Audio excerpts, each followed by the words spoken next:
আমাদের একটা প্রতিবেশী দেশ আছে, আমরা আমাদের দেশ নিয়ে যত ভাবি তারা তার চেয়ে বেশি ভাবে।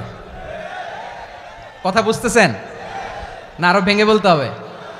হ্যাঁ, আমরা আমাদের দেশ নিয়ে যত উদ্বিগ্ন, এদের আরো টেনশন বেশি। বলেন, আমাদের দেশে শান্তি আছে না নাই? আমরা হিন্দু মুসলিমে কখনো দাঙ্গা লাগে? আসতে বলেন, কেন লাগে? ওদের পূজা পার্বণে আমাদের মাদ্রাসার ছেলেরা যে পাহারা দেয়, চিল্লায় বলেন ঠিক কিনা? আমাদের তাফসির মাহফিলের সময় ওরা ডিস্টার্ব করে, ঢোল বাজায় না। ওদের পূজা পার্বণের সময় আমাদের তাফসির মাহফিলের ডেট হলে আমরা চেঞ্জ করে দেই। সুবহানাল্লাহ, কি সাম্প্রদায়িক সম্প্রীতির রোল মডেল। আর ওই বাংলাদেশের ব্যাপারে তারা অনেক ডিস ইনফরমেশন ছড়াচ্ছিল। ভারতের অনেকগুলো গণমাধ্যম, আমি জেনারেলাইজ করব না, আমাদের প্রতিবেশী দেশের সব গণমাধ্যমকে আমি দোষ দিতে চাই না, অনেকগুলো গণমাধ্যম তারা ডিস ইনফরমেশন শেয়ার করেছে।